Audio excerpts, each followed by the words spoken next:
Bom dia, recebi sinal verde aqui para podermos começar a aula de hoje com o tema A influência da família no desempenho escolar de crianças e adolescentes. Esse é o nosso tema hoje, para discutirmos aqui de maneira mais informal, mais tranquila e chegarmos a alguma conclusão sobre um assunto que é complexo, né? Muito complexo. Bom dia a todos, vamos lá. Estamos vivendo um tempo para a educação e para as famílias de mudanças importantes. Saindo de uma pandemia, a maioria das escolas ficou parada mais de ano, um ano e meio, mais ou menos, quase 2 anos, né? E isso é muito significativo. Houve um desarranjo na rotina, na questão da estrutura, do funcionamento da estrutura escolar.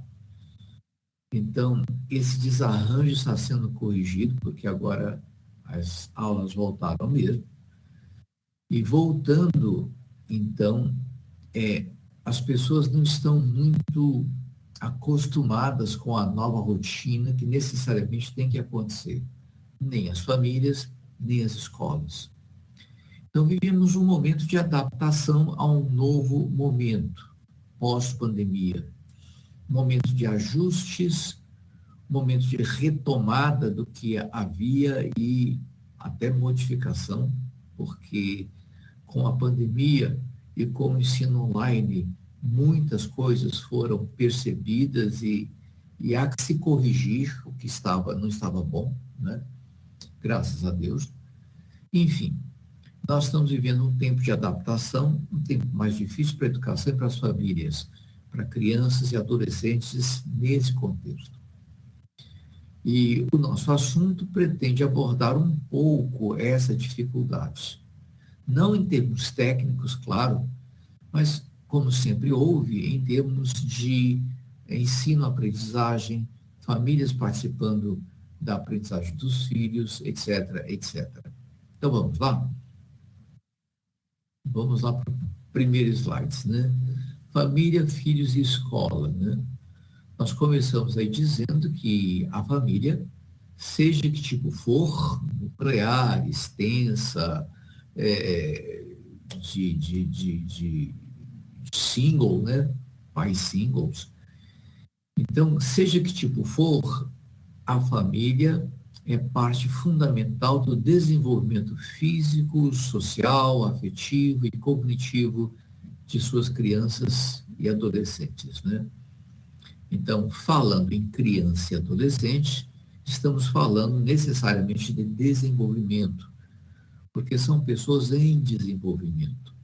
E esse desenvolvimento é preocupante, esse desenvolvimento é focal, quer dizer, a gente foca nele todo o tempo, nesse desenvolvimento, e ele é necessário que seja conhecido, discutido, ampliado, fortalecido, etc., etc. Então, a família é parte fundamental no desenvolvimento dos seus filhos, né? E a escola? A escola, como instituição de ensino, tem como missão, olha só a importância, receber crianças e adolescentes para, juntamente com a família, olha só, juntamente com a família, promover o ensino formal, a socialização, o desenvolvimento psicoafetivo, que não é brincadeira, além de biológico, e também do caráter moral e da cidadania de crianças e adolescentes. Então, a escola faz tudo isso. Não sei como ela consegue, mas é uma missão, né? Muitas não conseguem nem de perto chegar perto desse ideal ou desse programa. Muitas têm uma dificuldade enorme de organizarem-se para o ensino, para a formação. Mas no Brasil, um país de dimensões continentais, com tanta heterogeneidade, realmente não sei quando vamos poder resolver essa questão, né? De todas as escolas poderem realmente receber crianças e adolescentes, né, promovendo ensino, promovendo socialização, desenvolvimento psicoafetivo, biológico, além do caráter moral e da cidadania daqueles que dependem da escola, né? Quanto a isso, né, a escola e a família devem estar juntas. Quando se trata de desenvolvimento dos itens, desses temas aqui que colocamos, família e escola têm de andar juntas, sempre. Não é a tradição no Brasil, não. A tradição no Brasil é uma separação. No Brasil, nós temos uma dificuldade muito grande de diálogo entre família, escola, família. Já participei de muitos dessas dificuldades, mediando conversas, mediando encontros, mediando situações de discussão de temas importantes, e nunca foi fácil. Há famílias muito ressentidas com a escola muito ressentidas com as famílias, no meio há crianças e adolescentes com sérias dificuldades de aprendizagem e de adaptação à escola e à vida, e no meio desta confusão, deste desencontro, né, muitos técnicos, professores, técnicos em educação, em saúde, etc., estão tentando achar um meio de conciliar essas duas instituições fundamentais para essa missão de ensino e formação, né? Não sabemos quando é que nós vamos começar a acertar o passo nessa direção, mas há grandes e importantes esforços desenvolvidos hoje em muitas áreas, né? Agora, em se falando de famílias e escolas, estamos falando de estimulação para o desenvolvimento de crianças e adolescentes. Isso não é pouca coisa e também não é simples, né? Vejam só, a palavra estimulação normalmente não está no dia a dia, no cotidiano, nem de famílias, nem de escolas. Estimulação tem sido um termo, tem sido um conceito que se tenta transmitir, que se tenta informar todo o tempo com algum sucesso, nem muito sucesso não, com algum sucesso. Porque estimulação diz respeito a uma necessidade das pessoas em desenvolvimento. Esse desenvolvimento tem como parte importante, motivação importante, movimento importante, né? Esse desenvolvimento, a estimulação. Para vocês terem uma ideia, sem estimulação é muito difícil uma pessoa desenvolver-se no seu necessário, no seu mínimo. Então, a maioria das crianças e adolescentes, né, que não é estimulada, elas têm baixo desempenho escolar, elas têm baixo envolvimento psicoafetivo com a família e com a sociedade. Elas têm até problemas de desenvolvimento físico, biológico, adoecem mais, têm muita dificuldade em adaptarem-se a situações novas, têm muita dificuldade cognitiva, por exemplo, na matemática, no português, na história, nas ciências de comunicação, etc., porque faltou a estimulação. Miguel, o que estimula uma criança e uma adolescente na família e na escola? Começando na família e continuando na escola, e os dois juntos. Bem, um olhar estimula, um olhar atento, um olhar acolhedor, um olhar empático, simpático, um olhar atencioso é um grande estímulo. A fala, a comunicação, a conversa é outro grande estímulo, né? O companheirismo, a presença, o acompanhamento presencial de pais com os filhos, de professores com seus alunos, na singularidade de cada um. Eu sei que isso é muito difícil, mas mesmo assim é possível. Por um minuto é possível dispensar alguém uma atenção singular. Então, essa estimulação que famílias e escolas fazem, a partir das conversas, do olhar, do estar junto, do acompanhar, da atenção, do interesse. Tudo isso faz parte do conjunto de estímulos que podem promover o desenvolvimento de crianças e adolescentes a contento. Uma família me procurou uma vez porque o filho já tinha 3 anos e ainda não falava.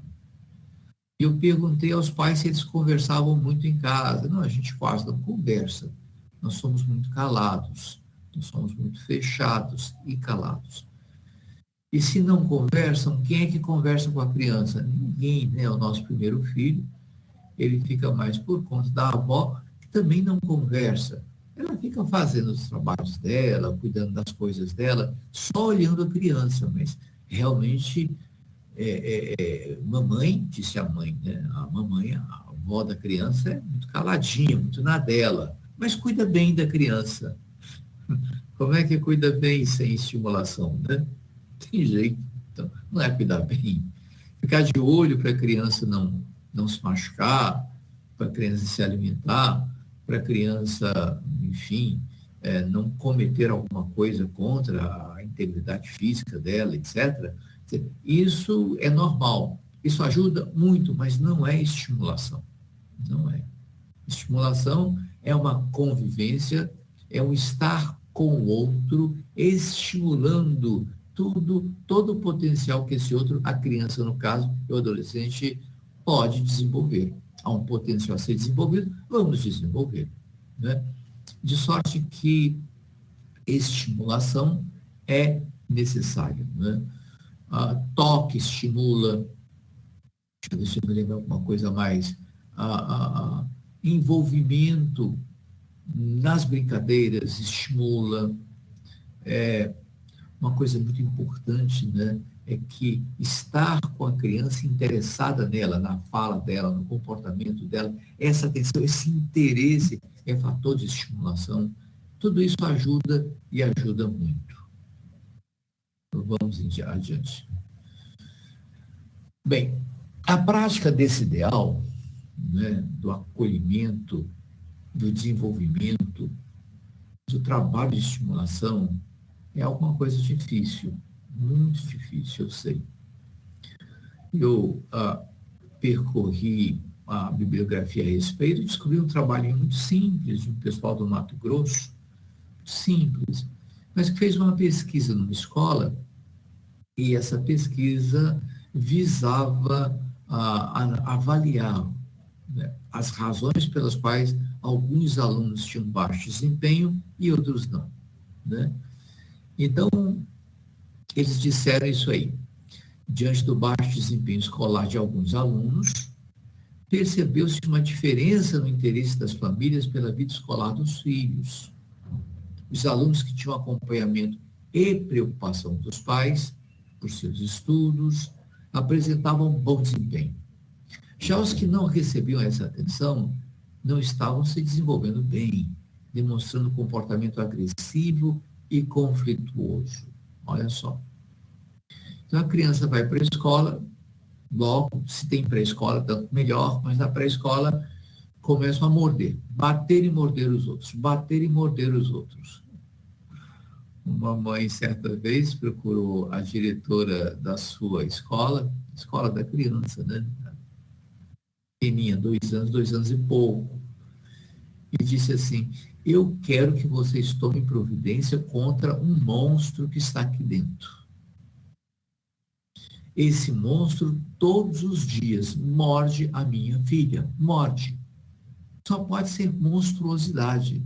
Como é que vocês admitem uma violência dessa? E a diretora disse: mas senhora, esse monstro só tem 2 anos também. Não interessa, está mordendo a minha filha, é um monstro. É uma história engraçada essa, né? O quanto que a coisa é passional e é difícil, mas nessa história existe um elemento que a gente precisa prestar mais atenção, né? O que causa, de fato, a agressividade excessiva E o conflito entre famílias e escola em crianças. O que causa essa convivência conflituosa, essa agressividade excessiva? Dentre outras coisas, está dizendo aqui o trabalho, né, que a falta da atenção devida em casa a questões escolares, principalmente, e outras, né, pode causar um comportamento atípico das crianças e dos adolescentes. Na verdade, isso existe sim, né? Eu já acompanhei várias crianças e adolescentes com dificuldade de aprendizagem que exibiam um comportamento agressivo mesmo, não adaptado, um comportamento complicado, né? Do ponto de vista da agressividade, da participação, da adaptação, do interesse, do engajamento, da adesão, etc, etc. E pesquisando mais a fundo esse comportamento não adaptado, percebi que realmente as coisas partiam de casa. E aí surge um grande problema. A escola culpa a família e a família, não tendo como se defender, culpa a escola. É como se a escola tivesse que dar conta do que a família não fez. E a família, por seu lado, ressentida, porque a escola não coloca disciplina, recebe da escola uma outra mensagem de que a família devia se organizar melhor, colocar limites, trabalhar mais para que os seus filhos sejam pessoas interessantes, sejam crianças e não crianças. Complicado isso, mas, de fato, essa pesquisa constata uma situação cotidiana nas escolas, não é? Famílias que não estimulam adequadamente seus filhos vão vê-los na escola com dificuldades, tanto de convivência quanto de aprendizagem. Vamos em frente? Mas, parte do problema, né? A pesquisazinha lá, a pesquisa feita, aliás, disse o seguinte: sabe-se que a estrutura familiar e social está em constante transformação, certo? Pois há influência de fatores sociais, econômicos, políticos, religiosos, fazendo com que os papéis se modifiquem continuamente, certo ainda. Para dar um exemplo disso, eu cito uma experiência minha. Estive pela saúde em uma escola no interior aqui do estado, e o intuito era promover uma cartilha para adolescentes sobre saúde. Uma cartilha especialmente sobre saúde sexual. Estávamos preocupados com AIDS, com doenças sexualmente transmissíveis, com violência sexual e outras coisas. E o Ministério produziu uma cartilha orientando a conduta do pessoal da escola, junto com o pessoal da saúde, sobre o problema, ou os problemas, né? E aí me surpreendi com a presença de vários líderes da comunidade, pastores, líderes de clubes, enfim, a liderança local, especialmente religiosos. E eles fizeram uma queixa, dizendo que haviam examinado a cartilha e a cartilha tinha cenas não apropriadas para crianças e adolescentes. Essas cenas não eram bem cenas, eram desenhos que demonstravam o desenvolvimento, né, de adolescentes, né, crianças e adolescentes, o desenvolvimento sexual, do tipo nascimento de pelos, surgimento de seios, o abaulamento dos quadris nas meninas, né? A presença de hormônios nos corpos dessas crianças e adolescentes, modificando sua conduta, mas havia desenhos, por exemplo, demonstrando como nascem os pelos, como se desenvolve o pênis, como se desenvolve a vulva, o seio, etc, etc. E essas figuras, então, foram muito censuradas e a cartilha proibida nas escolas locais. A recomendação era que o Ministério colocasse uma tarja preta nos desenhos, mostrando os seios em desenvolvimento. Por exemplo, tarja preta no seio das adolescentes, no brotinho mamário. Veja só. De sorte que a estrutura social tem nas suas crenças, nos seus aspectos religiosos, tem nos seus usos e costumes, muitas vezes, uma barreira enorme para que a educação aconteça como deve acontecer, como pode acontecer, como é preciso que aconteça. Há uma espécie de resistência à educação. Paulo Freire dizia isso, né, que a resistência é muito política, né, porque aparentemente o Brasil já poderia ter vencido o analfabetismo, não letramento, já poderia ter vencido barreiras educacionais, já podia ter eliminado o letramento funcional, aquelas pessoas que são capazes de ler uma frase, uma palavra, mas não são capazes de interpretar o contexto, o sentido, o significado do que leem.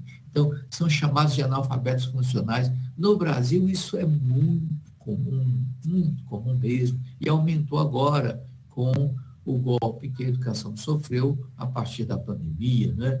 Enfim, fatores sociais, econômicos, religiosos, de crença, de usos e costumes, todos trabalham contra uma educação eficiente, muitas vezes, especialmente quando contrariam crenças e orientações religiosas, as mais absurdas, né?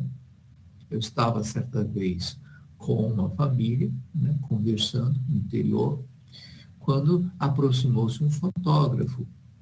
Ele ofereceu, né, os seus serviços para tirar o retrato da família, para que a família ficasse com o seu retrato, né? Isso é muito comum e é desejável. Mas um líder religioso, se não me engano, desse grupo, estava assistindo a cena, aproximou-se e proibiu o fotógrafo de continuar. E proibiu a família daquela prática de tirar fotos. É religião? É, a gente respeita? Respeita. Mas há certas coisas que vão além do bom senso, né? Então, aquela família ficou privada de uma foto e podia e queria, porque a sua religião proibia fotos. Então, quando o grupo de pesquisa lá do Mato Grosso diz que há fatores sociais, econômicos, políticos, religiosos, de crenças, de princípios, etc., está realmente certo, né? Realmente isso acontece. E há um outro comentário, né? Em função da economia capitalista e dificuldades financeiras, a família mudou sua estrutura. E aí há uma observação, né? A mulher teve que ingressar no mercado de trabalho, transferindo a função de educar os filhos para a escola, que não pode nem ter estrutura para assumir tal responsabilidade. Isso é verdade, né? A escola não se acha, né, na obrigação, vamos dizer assim, de assumir integralmente a educação dos filhos de famílias ausentes, de famílias que se desorganizaram, de famílias que não se reúnem, que não mantêm um interesse firme, as pessoas ligadas às outras na família para a promoção do bem-estar, para a promoção do bem viver, né? Então, a escola disse é com a família. E a família disse, não, nós transferimos para a escola essa responsabilidade. E a escola não aceita. Bem, somos responsáveis conjuntamente? Eu acho que somos. A família não pode transferir o que é do seu papel para a escola, nem vice-versa. Tem de haver uma aliança, tem de haver um enlace, tem de haver um entendimento para se trabalharem, para que possam trabalhar conjuntamente. Isso é que é o desejável. Contudo, existe o problema, não há solução para ele a curto prazo, está se conversando muito, mas, né, fazer o quê? Paciência. Enquanto não se resolve de todo, vamos continuando e vamos insistindo, né? Mediar situações de conflitos numa sociedade, num grupo comunitário, é uma das coisas mais difíceis E não estamos tendo em nenhum lugar que eu saiba a formação contínua e boa de mediadores de conflitos. Esse é um conflito que merece mediação. E quem puder mediar, formar-se para mediar esse tipo de conflito, vai ajudar muito. Já fiz isso e funcionou, não é difícil fazer essa mediação, mas falta estímulo, falta determinação, falta um planejamento para que essa mediação entre famílias e escola aconteça. Tanto promovido por escolas, essa mediação promovida por escolas, quanto promovida pelas próprias famílias, né? Bem, uma política de educação e saúde ajudaria muito nesse sentido. Vamos em frente, né? Colocamos alguns pontos críticos que merecem discussão contínua, se de repente os profissionais de saúde e educação começarem a se preocupar com esses conflitos que vão atrapalhando muito a aprendizagem, né?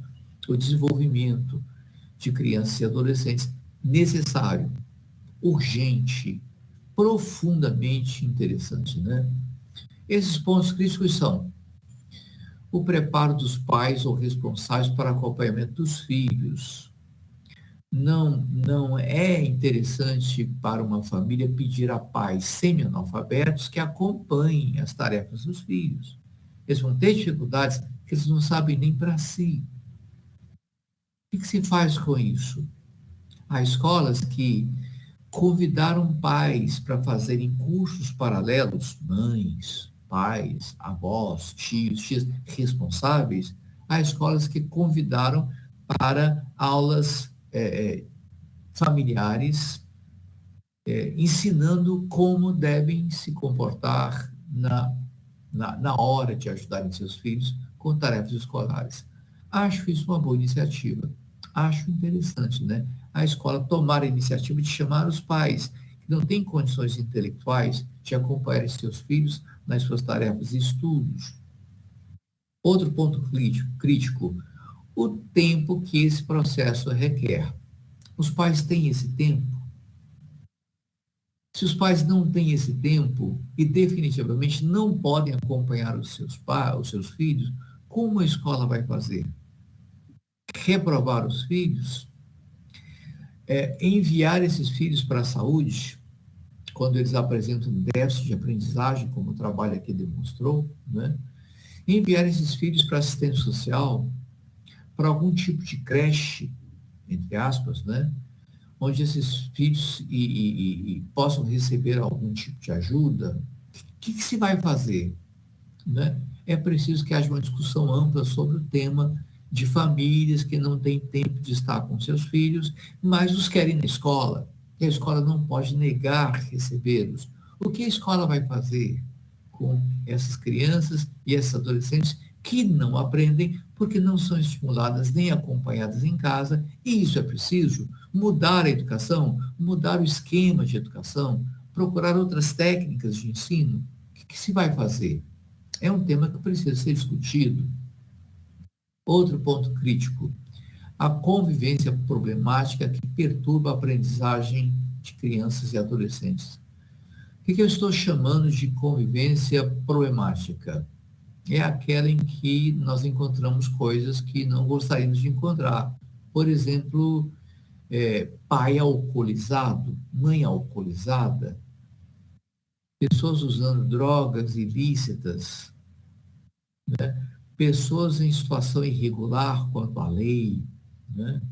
Famílias que praticam violências sociais, as mais diversas, violência sexual, né? Assédio, abuso, enfim, há famílias muito problemáticas.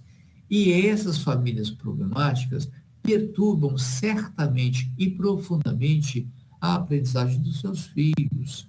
Eles ficam muito incomodados, inquietos, muito aborrecidos, muito transtornados. E isso influencia negativamente e diretamente a capacidade cognitiva de crianças e adolescentes. O que podemos fazer com famílias problemáticas nesses termos que eu estou aí descrevendo? Vamos discutir isso? vamos aprender sobre isso, vamos nos interessar por isso. O fato é que o que eu conheci de escolas até hoje, principalmente escolas públicas, algumas têm uma prática que eu acho horrível.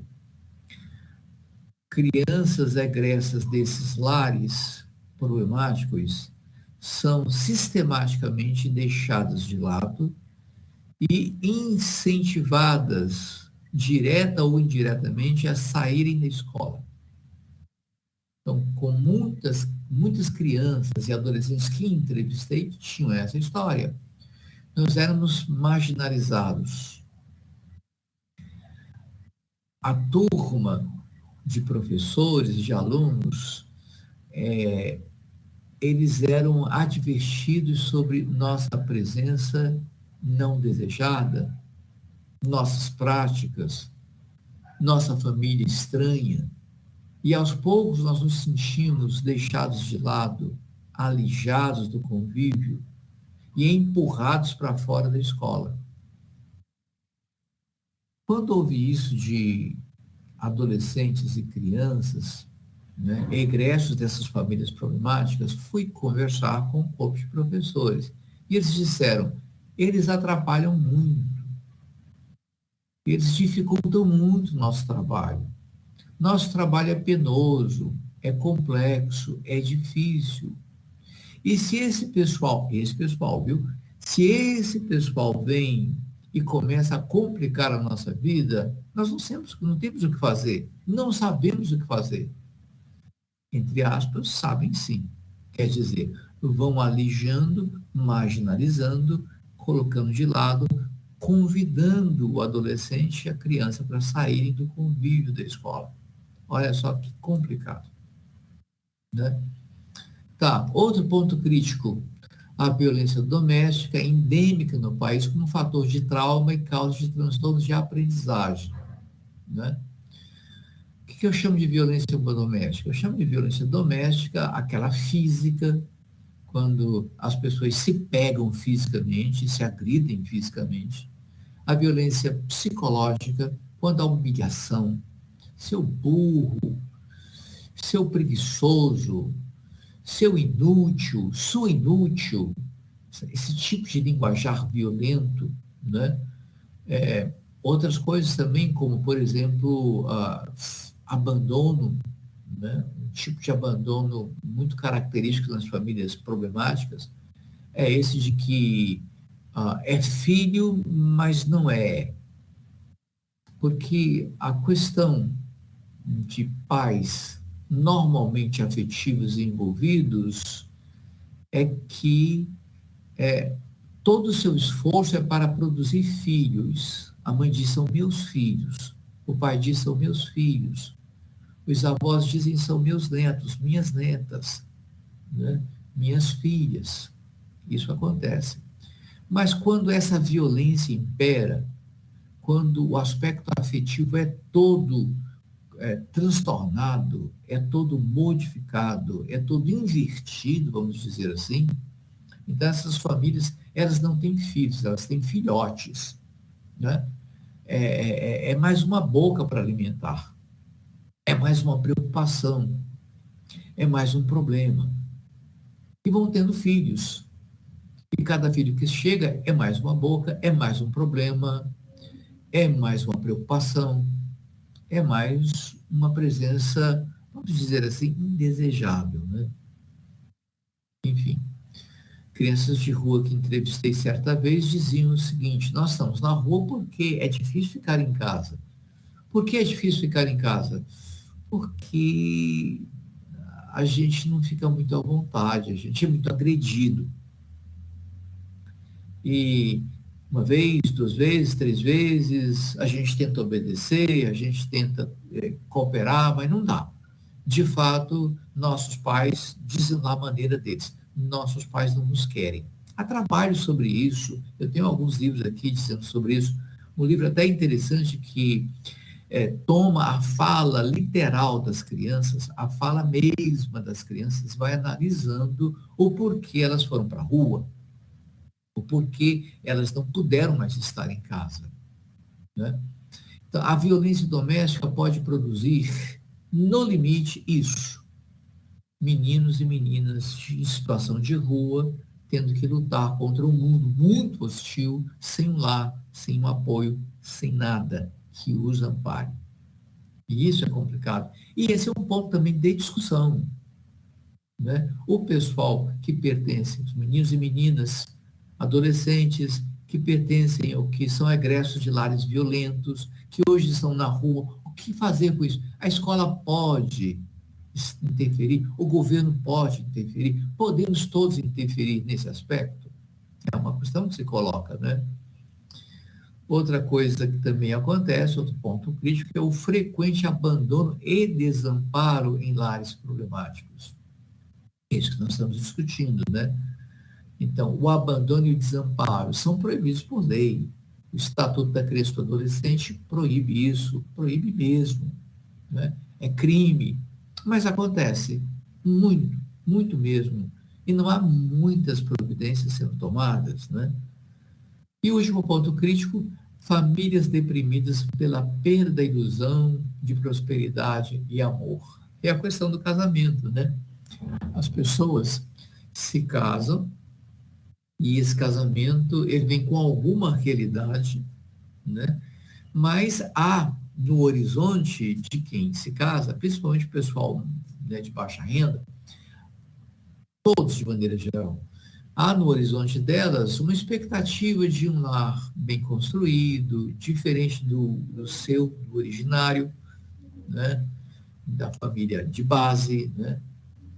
De preferência melhor, né? Um lar cheio de carinho, de afeto, de proteção, de prosperidade, de amor, muito amor, etc, etc, etc. Entrei numa casa uma vez, tinha na parede um quadrozinho e no quadro havia um dizer: nesta casa existe amor. Eu não sei se é preciso declarar isso assim de maneira tão explícita na parede, né? Nessa casa existe amor. Pode ser que seja um sinal de que alguém esteja duvidando que exista. Então, diante dos incrédulos de que ali existe amor, tem um quadro avisando: pare com a sua crítica, porque aqui existe amor. Não sei, achei engraçado isso, porque amor é demonstrado nas atitudes, nas palavras, nos gestos, né? O afeto, ele circula, o afeto amoroso, carinhoso, de cuidado, de interesse, esse afeto circula naturalmente, como o vento circula, né? Como as palavras circulam. Agora, precisar colocar na parede, nessa casa existe amor, para que se assegure que esse amor circula, então não circula. É meio complicado isso. Mas, enfim, essas famílias que perderam a ilusão de que exista prosperidade e amor, né, no casamento que idealizaram, né? Então, quando descobrem que não é nada disso, ele mentiu para mim, dizia que me amar para sempre, mas não ama. Não, ela mentiu para mim, dizendo que ia ficar sempre magrinha, mas engordou. Existem homens que se sentem traídos porque a mulher engordou. Quando eu casei com ela, ela tinha o quê? Um corpinho de modelo, né? Hoje ela engordou muito, está com sobrepeso, quer dizer, está feia. Então ela me traiu. Ou ele prometeu me amar, cuidar de mim, estar comigo sempre. Hoje mal me olha, mal me abraça, mal me nota. Hoje eu me sinto desprezada, me sinto uma ferramenta usada nessa casa. É a queixa de muitas mulheres, porque perderam a ilusão do amor que sonharam, do lar que sonharam, enfim, dos filhos obedientes, lindos, maravilhosos, prósperos na escola, inteligentes, etc., perderam a ilusão e estão deprimidas. Essas famílias existem, deprimidas pela perda de ideais, frustradas, né? Porque se os motivos de felicidade, de amor, de prosperidade, de beleza, estéticos, motivos estéticos, foram frustrados e a depressão se implantou, né? Então, são pontos críticos que merecem discussão, principalmente em grupo, Me refiro ao pessoal da educação, que pode discutir isso com o pessoal da saúde, de estratégia de saúde da família, e vice-versa. O pessoal do estratégia de saúde da família que pode chamar a educação para esse tipo de diálogo, discutindo esses e outros pontos, talvez até mais interessantes do que esses, conforme a região, conforme o lugar em que o encontro aconteça, né? Vamos lá, terminando. Nós deixamos aqui algumas sugestões para o apoio às famílias, né? Que essas sugestões têm por objetivo, ou sugestão, né? Sugestões, tomar o desenvolvimento escolar como indicador. Então, a gente sugere, eu aqui estou sugerindo, que se tome o desempenho escolar da criança e do adolescente como indicador de como estão as coisas em casa, como estão as coisas na escola. Não é culpar a criança e o adolescente inúteis, não se esforçam, preguiçosos, não sabem nada da vida, não querem nada sério, não querem nada que seja bom, só se interessam em fazer o que não presta. Essas críticas morais não funcionam, nunca funcionaram. Mas se de repente o grupo familiar e o grupo da saúde tomam o desempenho escolar como um indicador de que as coisas não vão bem, esse indicador pode, por exemplo, apontar para questões estruturais, naqueles pontos críticos que discutimos, né? Como é que essa família está? Como é que essa escola está? Quais são os seus pontos falhos? Quais são os seus pontos críticos que merecem discussão e intervenção? Quais são as situações vividas pelas famílias e pela escola que são tão impactantes na vida cognitiva, afetiva, existencial de crianças e adolescentes, que não permite que eles sequer aprendam o mínimo. O mínimo. Por exemplo, ler e escrever. Já tem 13, 14 anos e não sabe ainda ler e escrever. Enfim, nós estamos sugerindo que o desempenho escolar baixo seja tomado como indicador de alguma falha. E que o desempenho escolar ok seja tomado também como indicador de que as coisas estão indo bem e podem melhorar. Enfim, quais são as sugestões? O aconselhamento familiar para o fortalecimento dos vínculos afetivos. Então, fortalecer os vínculos afetivos da família e dos amigos na escola, né, através do aconselhamento. Todo aconselhamento que busca fortalecimento de vínculos afetivos tende a dar certo, né? Se tende a impor disciplina, se tende a impor moralismos, se tende a impor normas intolerantes ou de intolerância, tende a não dar certo. Mas se o aconselhamento visa fortalecer vínculo afetivo, costuma dar certo. Então é uma sugestão. Aconselhe famílias e grupos escolares, professores, alunos, para que fortaleçam vínculos afetivos. Indiferença não faz bem a ninguém. Indiferença mata, se vocês querem saber. Segunda sugestão, a prática do cuidado integral a partir da atenção e do apoio. Toda pessoa que se sente alvo da atenção de outro alguém, do apoio de outro alguém, né? Toda pessoa que se sente de alguma maneira importante para alguém, a tal ponto que mereça cuidado integral desse alguém ou de pessoas interessantes na sua vida, importantes na sua vida, tendem a se desenvolver melhor, tendem a se sentir melhor, tendem a buscar mais e melhor, né, o prazer de viver, um viver interessante, né? Isso realmente é assim, né? Pessoas que se interessam pelo cuidado integral fazem muito bem aqueles que são alvos desse cuidado, muito bem mesmo. E não é difícil. Terceira sugestão, a valorização do esforço e estimulação do pensamento através de jogos, brincadeiras e da contação de histórias. Então, se a criança e o adolescente se esforçam, então a gente estimula mais, estimula o esforço, estimula a busca pelo melhor desempenho, estimula o interesse por estar melhor na escola e na família. A gente estimula aquilo que dá certo. E essa estimulação pode ser feita através de jogos, de brincadeiras, de contação de histórias, sempre visando o desenvolvimento do pensamento. O pensamento é um atributo de cada pessoa que pode ser exercido sempre com mais e melhor eficiência. Crianças e adolescentes querem chegar àquela parte racional da vida, onde o pensamento realmente acontece para resolver problemas, para planejar a vida, para melhorar, né, o modo de viver de cada pessoa. O pensamento é importante, o pensamento é interessante, racional, afetivo, social, de todas as maneiras. O desenvolvimento do pensamento é interessante. E isso pode acontecer através de jogos, brincadeiras, contação de histórias, no mínimo, porque há muito mais coisas, né? Quarta e última sugestão é a participação dos pais na vida escolar como demonstração de companheirismo. Então, o pai, a mãe, que podem acompanhar seus filhos, não vão fazê-lo para que eles tirem boas notas. É claro que isso é importante, mas não. Vão participar como demonstração de companheirismo. É o pai companheiro e a mãe companheira, de tal maneira que, estando ao lado, os dois buscam o melhor estudo, o melhor esforço, a melhor aprendizagem. Uma mãe, certa vez, me disse algo que eu gostei muito. Eu ajudo meu filho no que eu puder, sou companheiro, sou parceira dele.